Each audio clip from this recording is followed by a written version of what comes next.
With over 35 years as a technology leader, Glenn excels in delivering solutions that drive business success.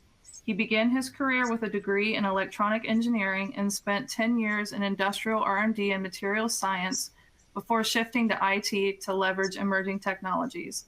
Glenn brings extensive experience in software development and comprehensive IT expertise across leadership, infrastructure, support, DevOps, and industrial control systems.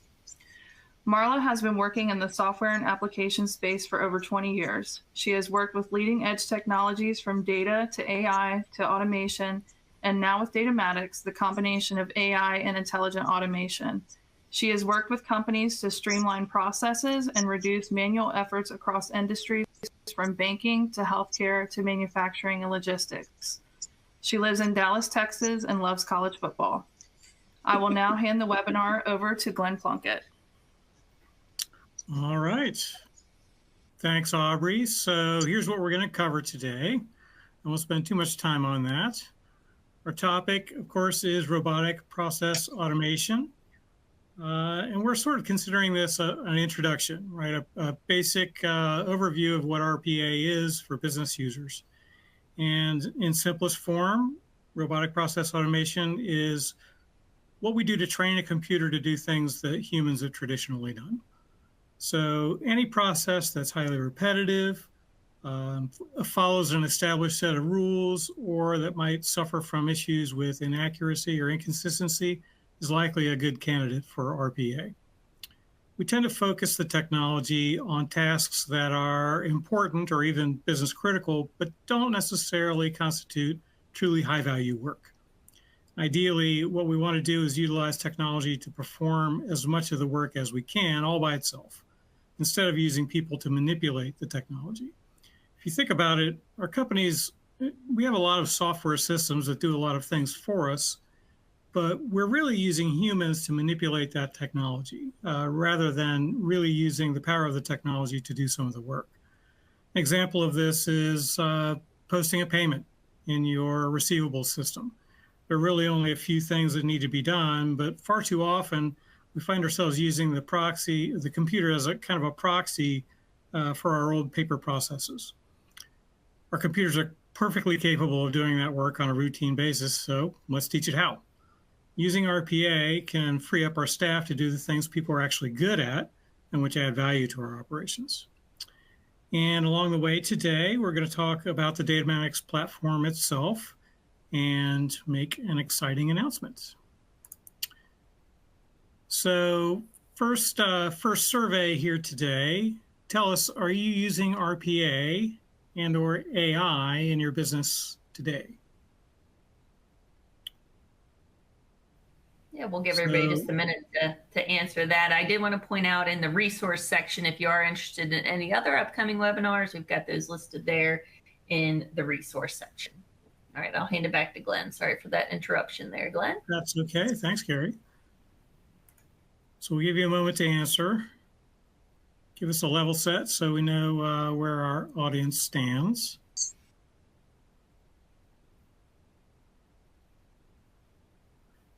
Okay. It's about 70% of us. What do we got? So some are using AI. No one is using RPA solely, but some are using both. The last one I like, got a strong population that's not using either one. So actually, it's a little bit of a trick question, and I'll explain a little bit more why in a minute. But RPA is a component of AI. So technically speaking, if you are using RPA, you're using AI. So first off, I want to go into that terminology a little bit. I recognize that the technology space always has lots of acronyms floating around, and I don't want to make any assumptions. So let's get some of that out of the way. And again, I'm taking a basic approach here. I've already explained a little bit about what RPA is.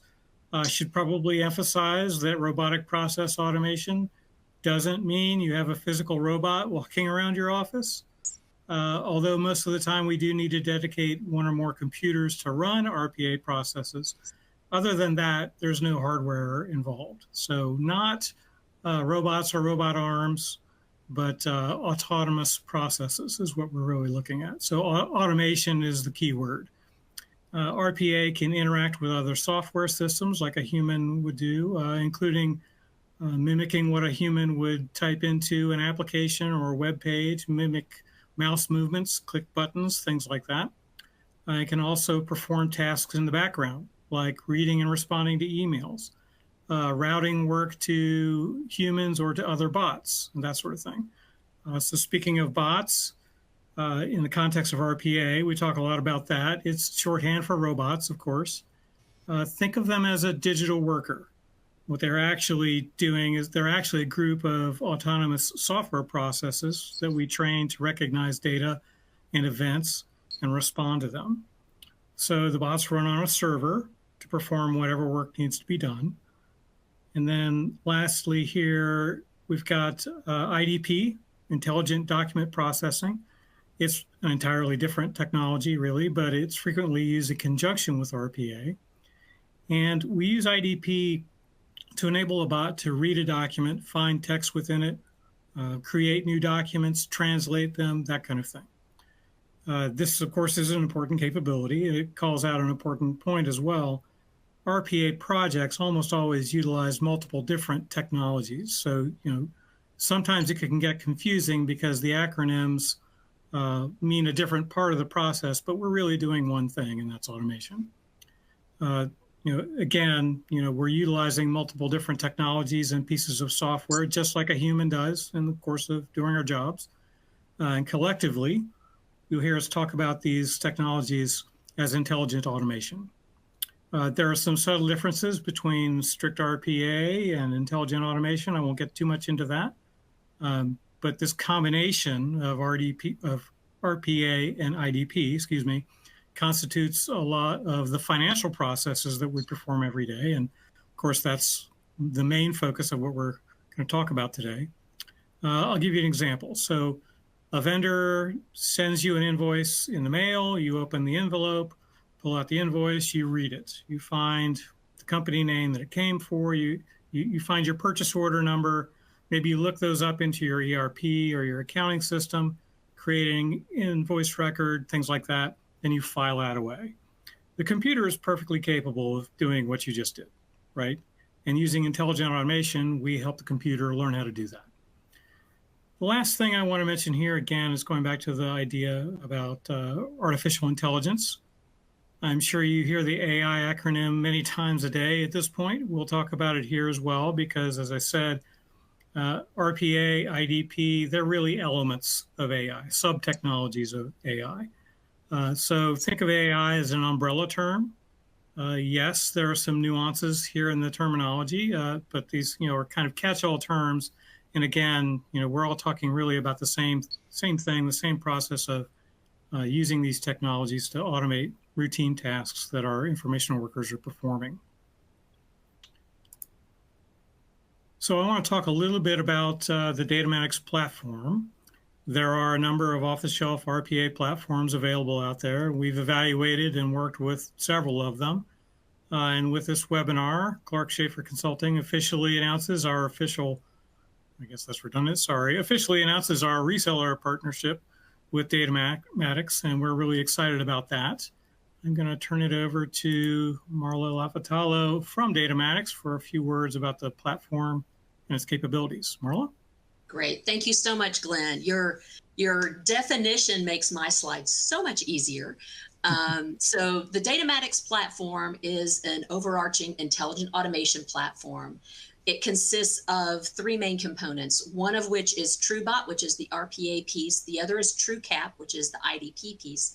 And although our TrueBI business intelligence solution is also a standalone BI tool, it also manifests itself across TrueBot and TrueCap in dashboarding for organizations to be able to manage multiple bots, manage different document ingestion threads, and those types of things. So each one of these is built on, and our platform is built on an artificial intelligence core, which makes it very easy for Datamatics to be able to ingest new leading edge technologies into our software platform, like generative AI, like Copilot and you like the large language models and all the things that you hear about and you want to be able to take advantage of, utilizing the Datamatics platform, we absolutely have the ability to and are taking advantage of all those technologies today with various customers.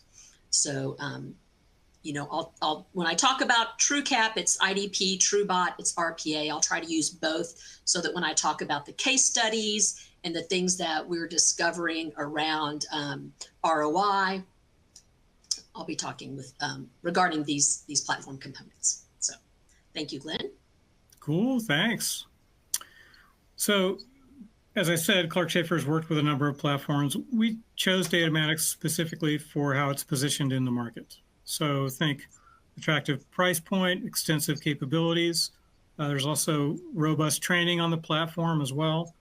We really feel like Datamatics fills a niche in the industry that was being missed, and we're excited about the partnership opportunities with them.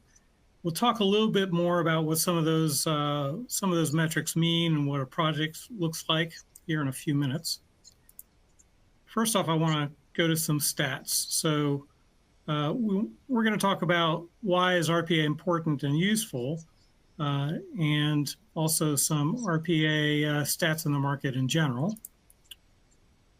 You're probably not going to like this, sorry, but according to Zippia, the average U.S. employee is productive less than 1/3 of their day. We don't want to think that, but stats don't lie. We get distracted every 3 minutes, and it takes more than 23 minutes to get fully back on task. This is pretty recent data, actually. Interestingly enough, a major automobile manufacturer decades ago did a very similar study and found very similar results. So, you know, a lot has changed in our lives in that intervening time. I think more than anything else, our level of distraction has probably gotten worse, but effectively recovering from a distraction is really painful from an efficiency perspective. So I'm sure you see why this is important. If these metrics are even close to being accurate, there's significant room for improvement here, and RPA makes a pretty compelling case. An RPA bot doesn't get distracted. So the main interest that we see people expressing around RPA is to regain some of this lost time. I should point out that RPA processes sometimes are actually slower than a human at executing a certain task. And these are technological concerns, concerns with pacing when it's interacting with a piece of software, for example. But in almost every case, RPA will still outperform a human over the course of a day because of the dynamics that you see on the screen here. And these stats aren't just limited to certain market verticals. Take a look at this. According to a study published just last year, half of all the work tasks in industrial organizations could be automated. Even in healthcare, which we tend to think of as very hands-on, very, needs a human kind of work, almost 1/3 of the work could be automated. So where are you from? What's your industry? That is our next poll. Tell us who's here.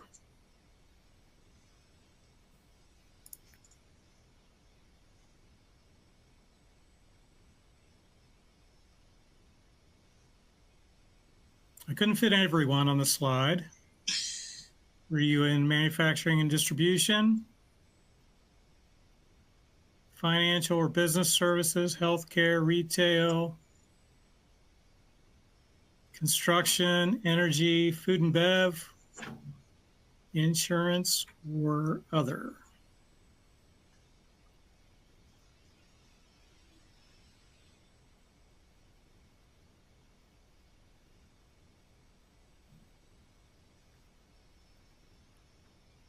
Okay, I think that's all we're going to get.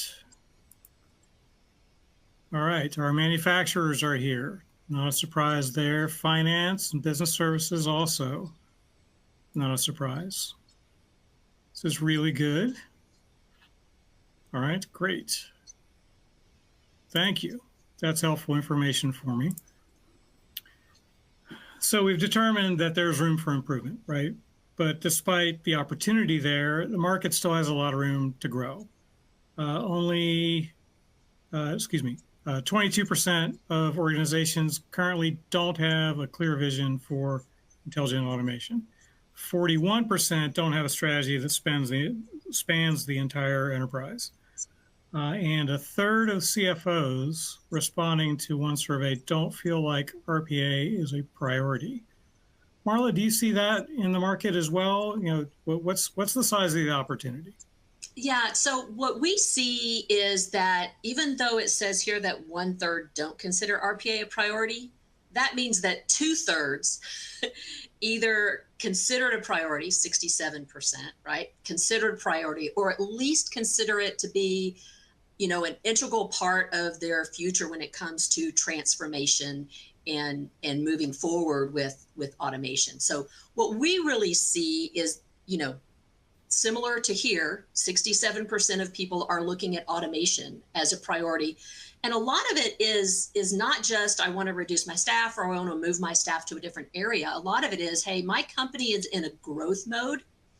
And sometimes those manual tasks, you can't scale with people, right? And so they look at, okay, I want to grow with the same number of people.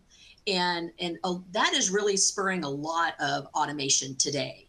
And then we look at just the affordability. It used to be that only the largest companies could afford automation.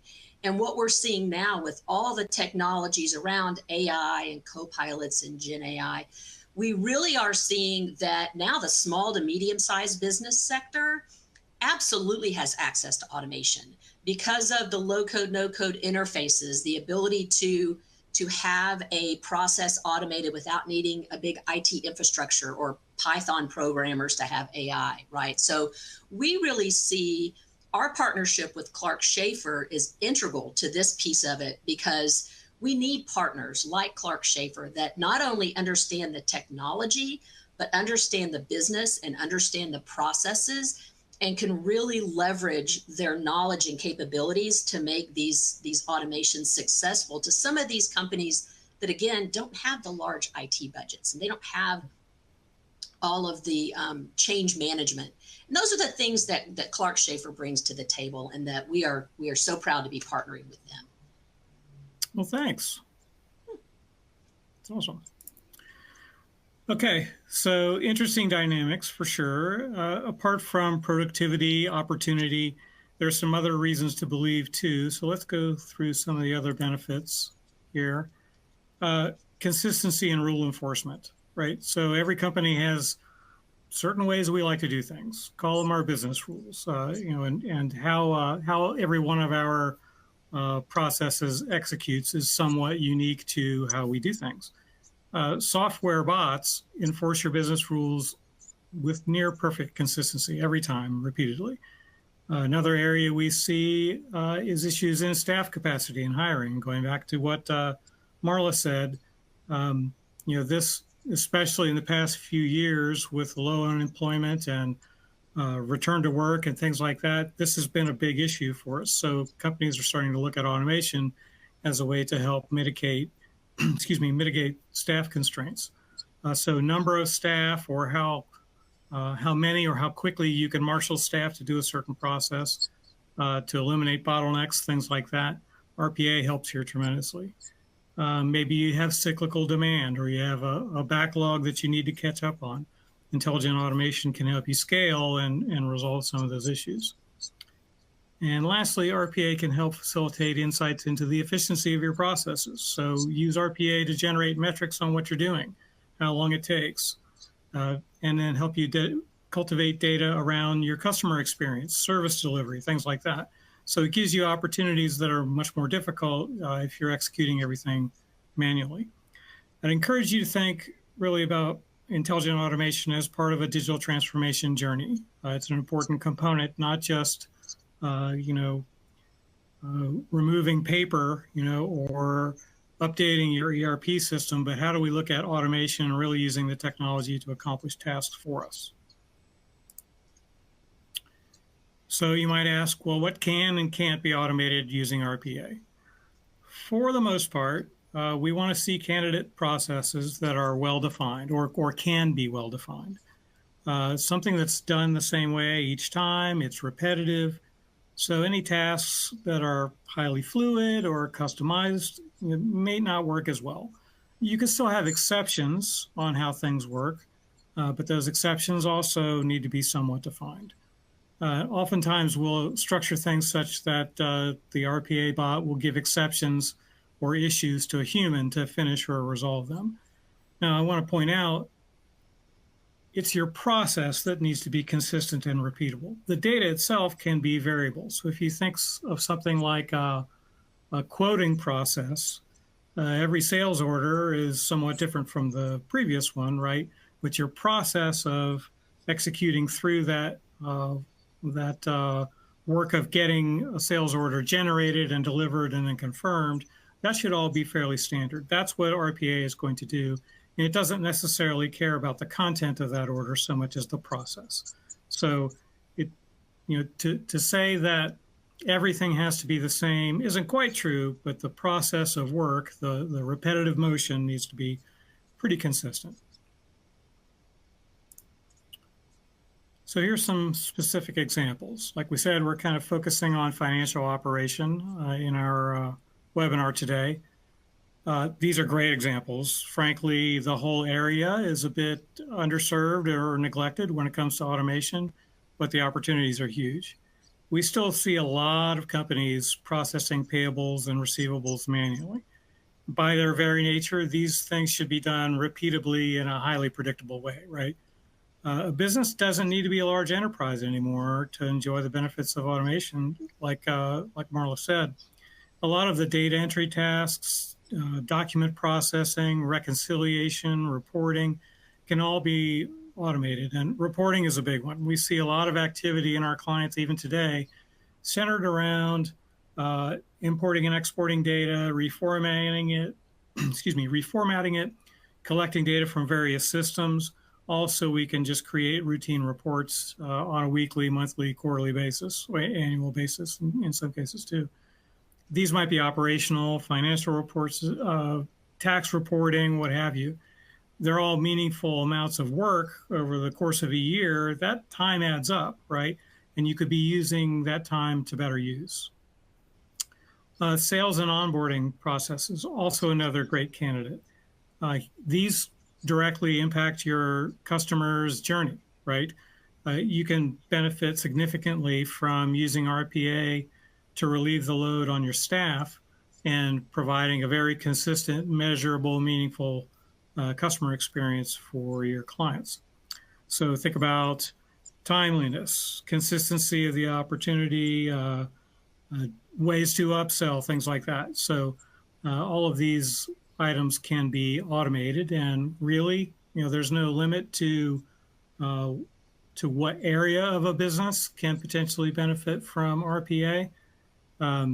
These are just a couple of examples. So now, sorry. So yeah, so I was just going to jump in real quick on that, Glenn. Yeah. One of the things that we're seeing from a process discovery perspective is that it's not always the big process that's causing the bottleneck.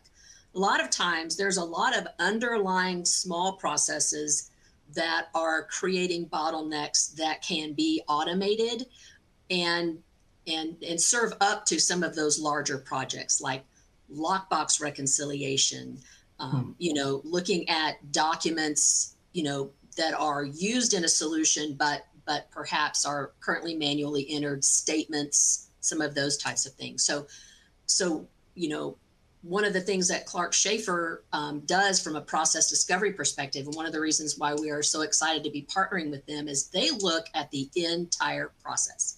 They're not going to let things fall through the cracks that need to be automated, that can have a big impact on turnaround time and quality and those types of things. So just wanted to point that out.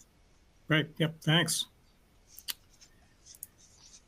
Okay. I'm going to transition to some discussion about what an RPA project looks like and how do we reach ROI. So generally speaking, RPA engagement contains some upfront costs to get things set up, understand what needs to be done. plus ongoing costs of operation. So in general, you can kind of think of RPA in much the same way as you would investing in new staff, new equipment or capabilities, or new markets. It's an opportunity. It's got a measurable ROI, but of course, it will carry with it an investment equation as well. But it enables you to do more with what you have. So I'll start with the project itself, the sort of project structure. And this is the playbook that we follow. When you engage CSC, here's the general process. We're going to start by talking a lot, just spending a lot of time talking about your processes, how things work today, what your business goals are for automating. If those things aren't already documented, we'll do that. We'll make sure that we understand end to end, what are the components, what are the outcomes. So a large part of it is really just discovery. Then we'll engineer a solution and validate that approach, right? So if we do this, will this help us meet our goals? Once we understand everything that's needed, then we can model the ROI more closely and understand change management implications. What's going to work differently? What opportunities will this open up? How do we roll out adoption? That sort of thing. Now, that's not to say that we won't understand some of these things going in, but here after we've really taken a look at, okay, well, what are we going to do? What is the technology going to look like? Then we'll really have a better idea of what life in the future will look like, if you will. So we can take a harder look at what the ROI is then. And then once we decide to move forward, we secure licensing for the Datamatics platform, look at any hardware that might need to be provisioned to run the systems. You might already have something that will work perfectly fine, but we can certainly assist in that area as well. Then we'll build and deploy it, test it, and train your staff on what they need, both to operate and monitor the bot or bots, but work alongside them. Most of the time, once we've got everything in operation, we'll also go back and reevaluate, refine things, see how we can make things work better. And from there, it's simply monitoring. That we can help with, of course, too. And from there, you've got a complete project, and you can go on to the next one. So now, looking at ROI a little bit more deeply, I'll turn this over to Marla.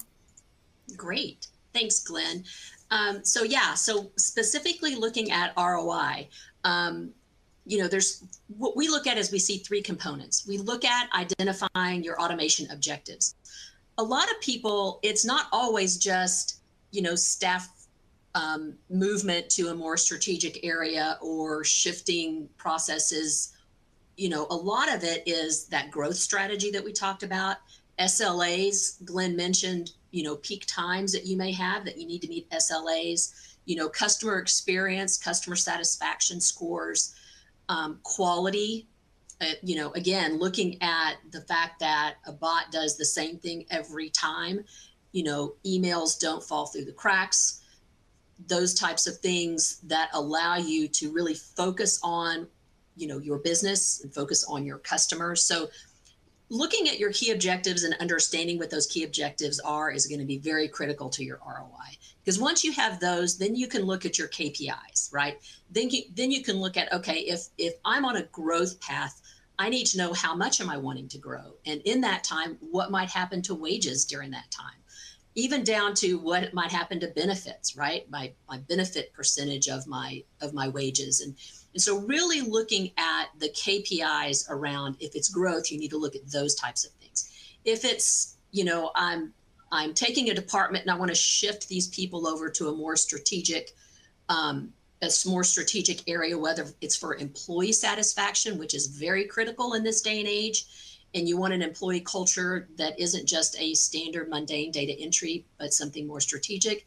At that point in time, then you do look at those nuances around how many transactions do I do a day, a month, and a year? How long does it take for me to do those transactions? How long does it take each person to do it? How many man hours are spent doing that? And then what are my labor costs of doing that? So you really, dig into those KPIs at a very detailed level, doing time and motion studies, sitting with a person while they're doing their task, whether you do a task mining application that Clark Schaefer can procure for you and use for you, or whether it's just, having someone watch and take time. So as Glenn said, there is a lot to those objectives and really looking at what type of automation is going to best serve your needs as you move forward.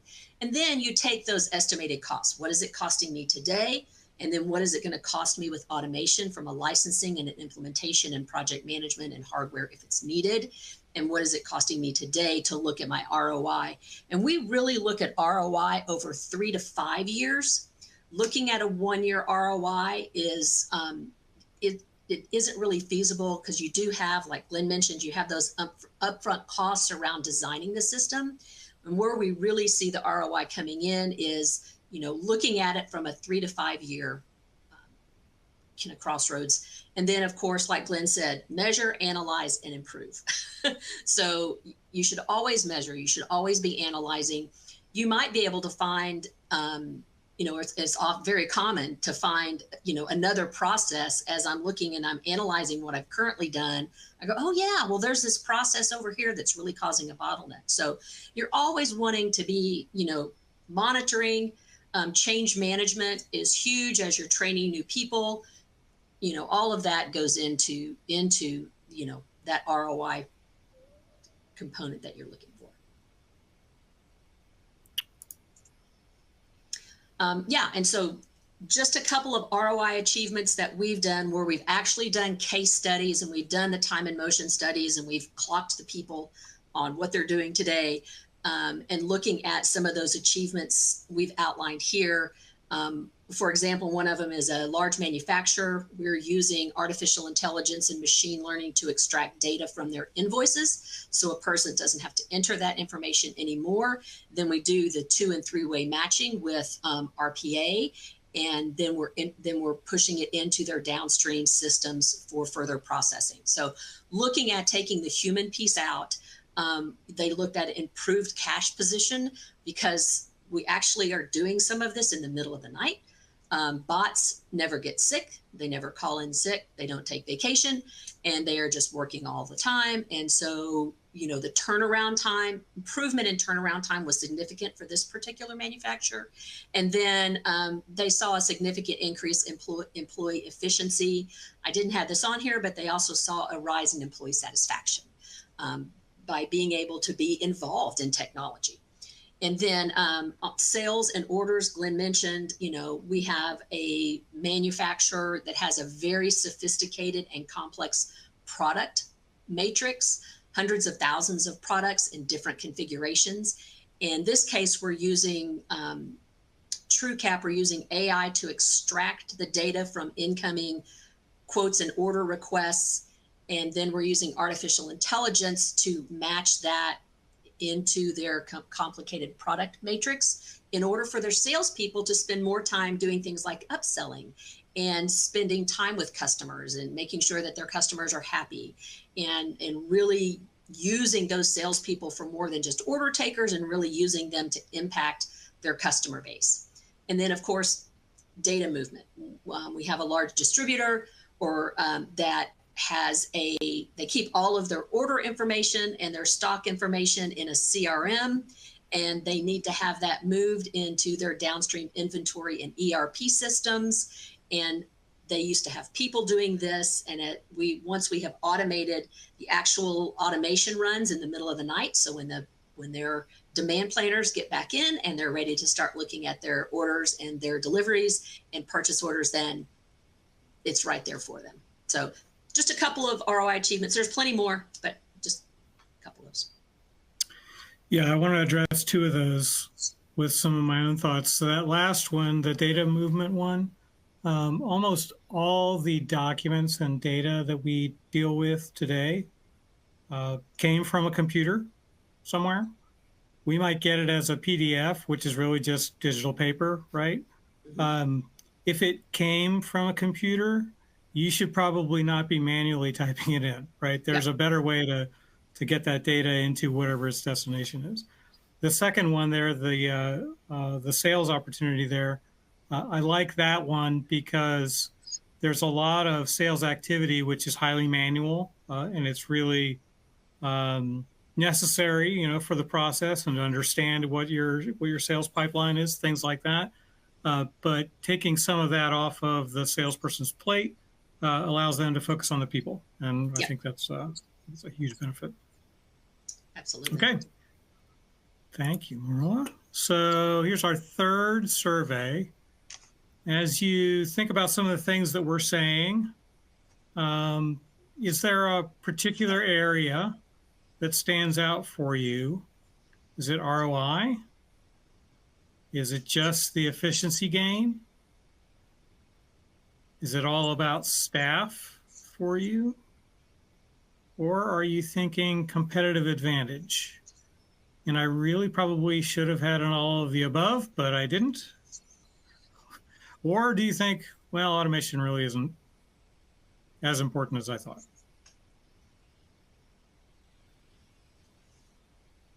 Give you a minute.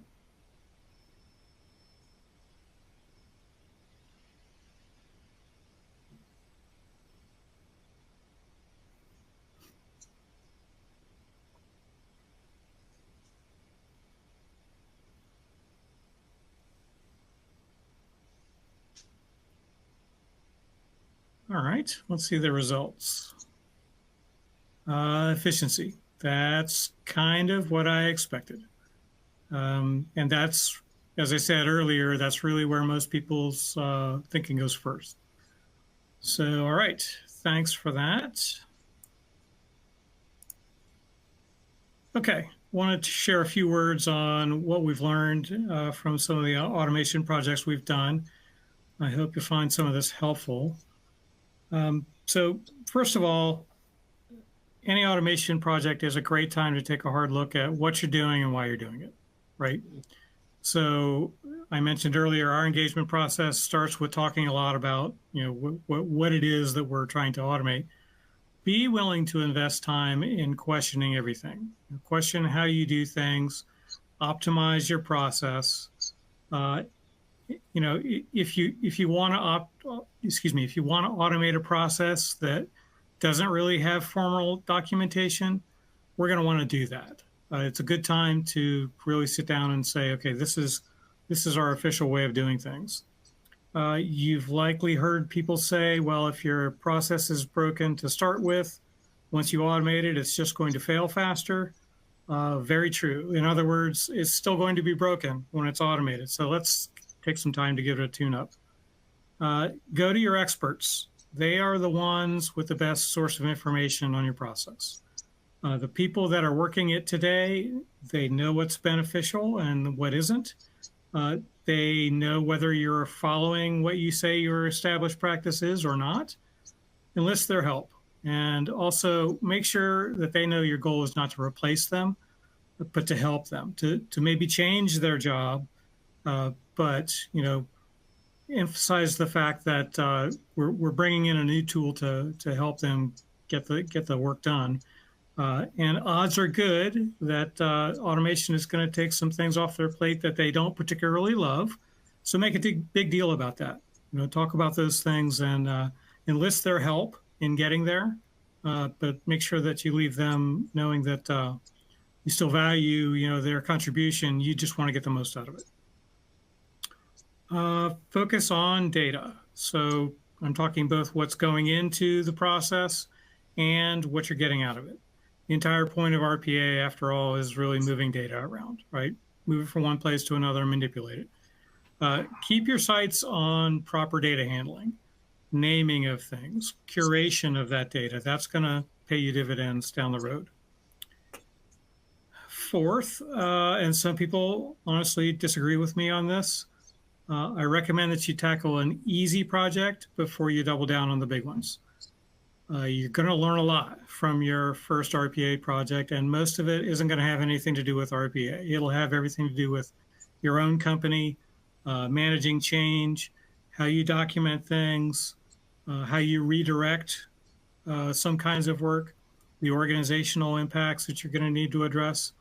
All of those things, really, I mentioned organizational change management earlier. That's one of the key parts, because this is a pretty significant departure. If you haven't used RPA or fully automated processes before, it's going to have an impact on you, and you're going to learn from that first experience. So make sure that it's something that you know you can succeed with, work the kinks out, and then go after the higher value ones. Then lastly, incorporate governance from the very beginning. This is going to be especially true if you're moving a process that's largely paper-based today to an all-digital process. If you think about the physical domain of a piece of paper, it kind of resides in one place. When it's all digital, things look very different. So talk about access control and identity management. That's just as important for your RPA bots as it is for your people. Look at data residency, where your data is going, the integrity of that data, and ensuring that you've defined what the minimum data and the correct data that you need for a certain thing is. There could be a sensitivity impact as well, depending upon the nature you're dealing with. So is it HIPAA data? Is it need to be PCI compliant, PII? Those kinds of things. That all needs to be thought about. And of course, managing exceptions and recovering from failure, how should that happen? Hopefully, you've already got some governance measures in place that can help provide a framework, even though RPA is a little bit different flavor, if you will. But those are our top concerns. And if you need help there, of course, we're going to address that as well. And those things come up in the course of a project too. So we'll certainly focus on some of that. And we're getting near the end of our webinar. Before we wrap up, I want to talk about some of the successes we've had with RPA projects. We'll start with automated purchase order entry. Of course, this is one of the very first steps in the order to cash lifecycle for almost everyone, right? Our client was entering all customer orders by hand. And they were also subject to cyclical demand, very steep cyclical demand, actually. They were a retailer, so this time of year, right, they're very busy. So this meant most of the time manual entry would work okay, right? In March, manual entry is fine. In October, November, December, during their busy periods, they'd ended up getting severely behind because they simply had a bottleneck right there at the very front of the process where orders would pile up waiting to be entered. Of course, that delays the entire fulfillment process, right? If it's not in the system, you can't fulfill the order.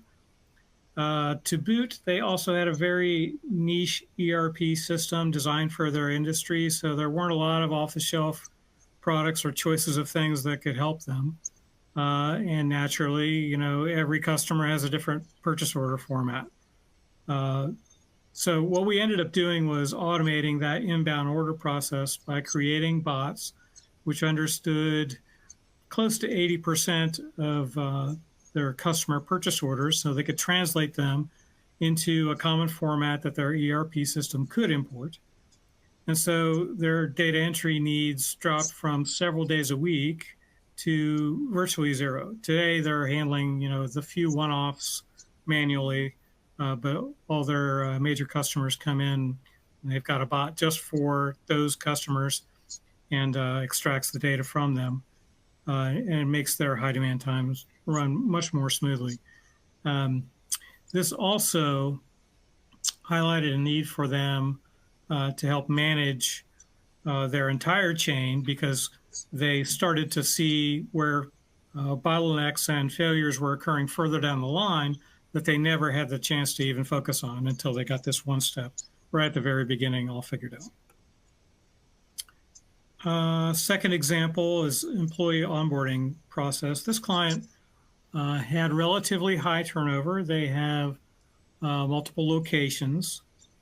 And this was a good example of where they have very specific rules around what the process is supposed to do, but each time through is particular to the circumstance. So if you think about, hiring a frontline worker, what you're going to do for them and what their permissions are and things like that is very different than if you hire their manager.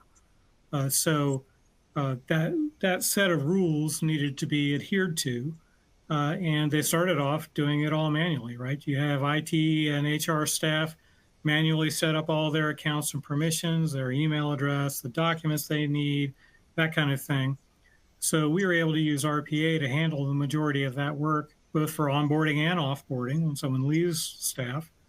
And ultimately, what was typically like a 2-day delay was brought down to 10 minutes. So, after the employee was hired, as quickly as 10 minutes, they could have everything set up for them. This also included interacting with external systems like the company's payroll provider system.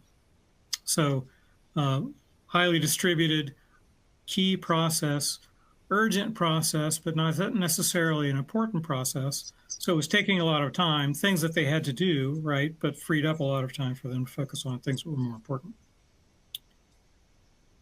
And my last example here is in accounts payable.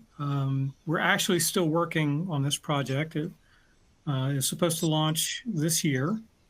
Our client has a very typical payroll process, right? Cut a purchase order, place the order, the items come in, you get a packing slip, they mail you an invoice, you collate all that together, you issue an ACH payment or cut a check, staple all that together and file it, right? That's what they were doing.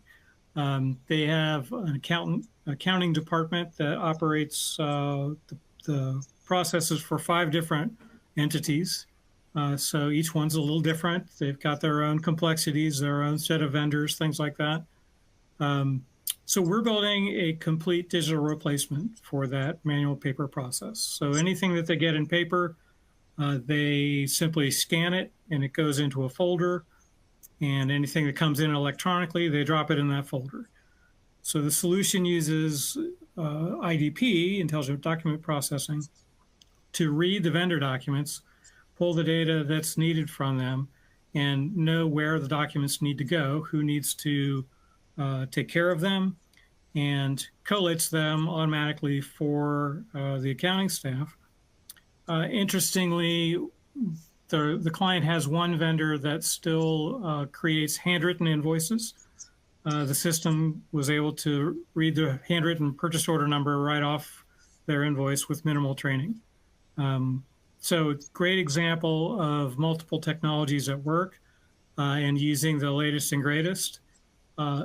Once they're fully up and running, which, as I said, is going to be here in a couple of weeks, they'll be able to go in, have a stack of documents, all digitized, collated for them. They can issue one ACH and attach the, digitally staple the ACH remittance advice to that stack of papers, and they get filed automatically. No paper, no storage areas. It's all indexed. It's all auditable. They can see the audit trail going through it. Really cool and really helpful process for them.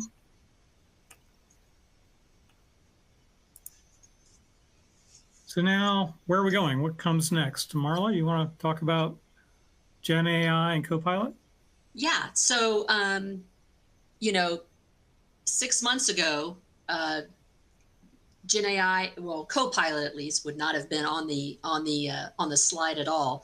Generative AI actually has been around for a while. So think ChatGPT only in a secure enterprise environment, and what all that can get from a natural language perspective. So when I talked about earlier about allowing automation and bringing automation to more companies of different sizes, being able to use generative AI, in our case, to create bots in natural language. I can say, I would like to create a bot that takes information from this Excel spreadsheet and puts it in my CRM.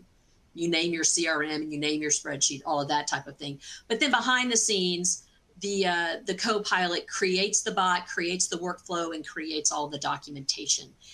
That's one example of using that Copilot piece.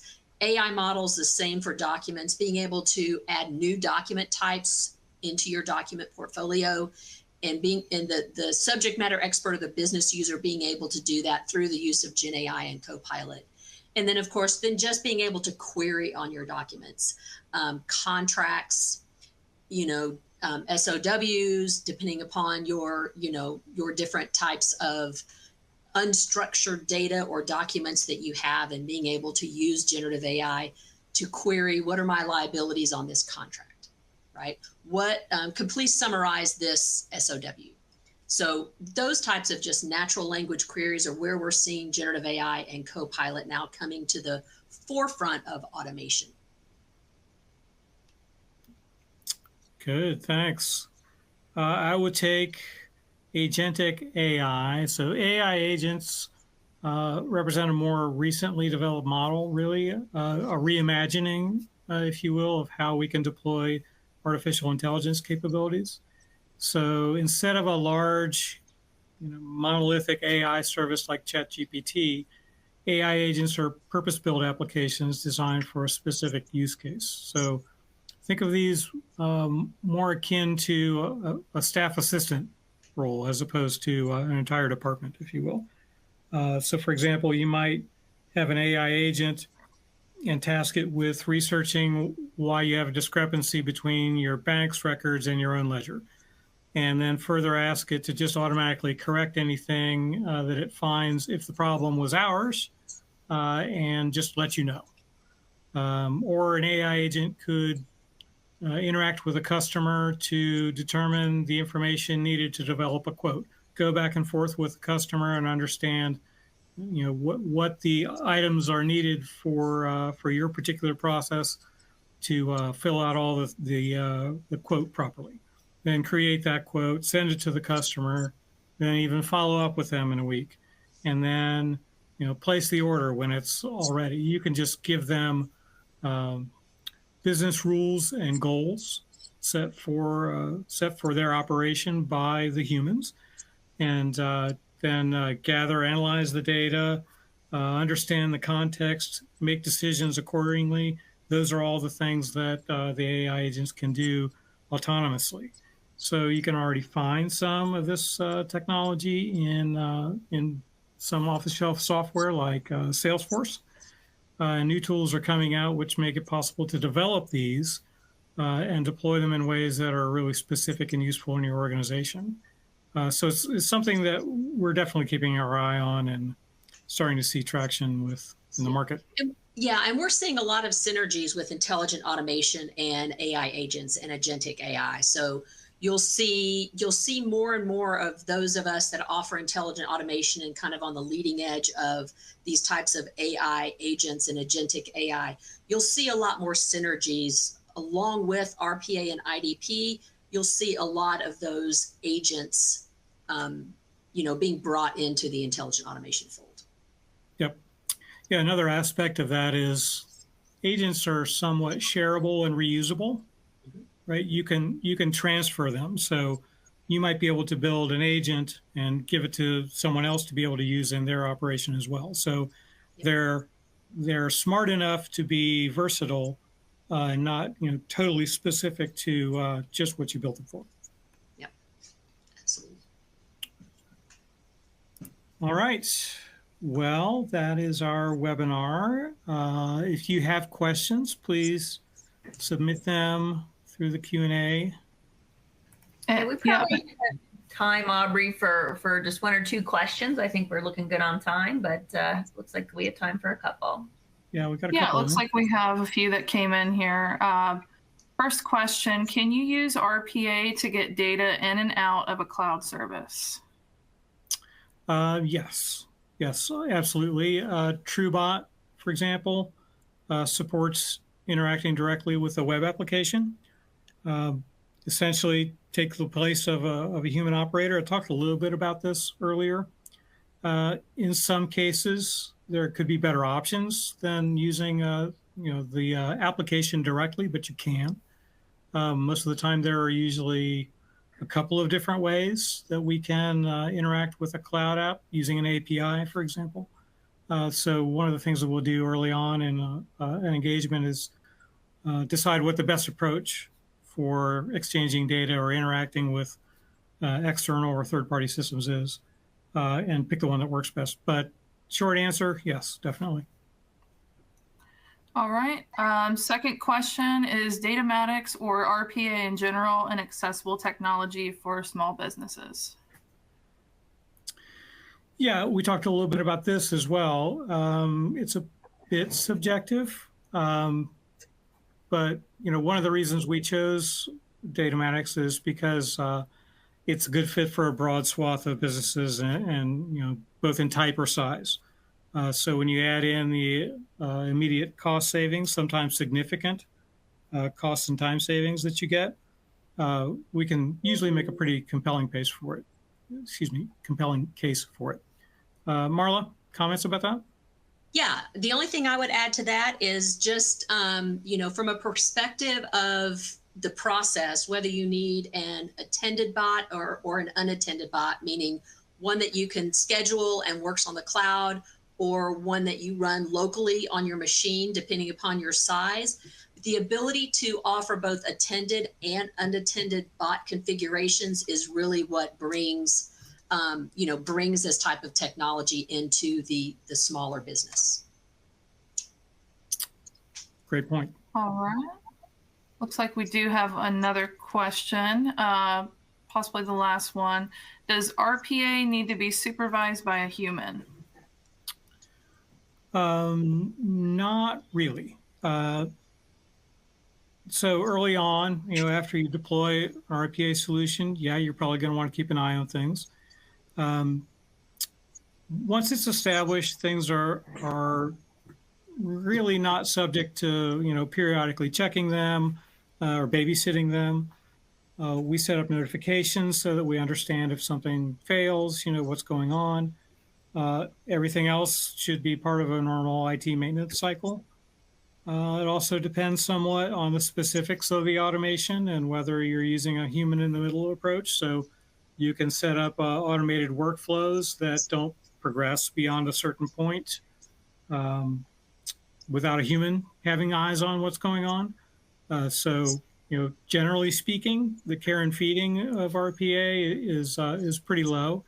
And if you have really a lot of automated processes, maybe you want to make that part of a daily cycle. But in general, it's not something that takes a lot of supervision.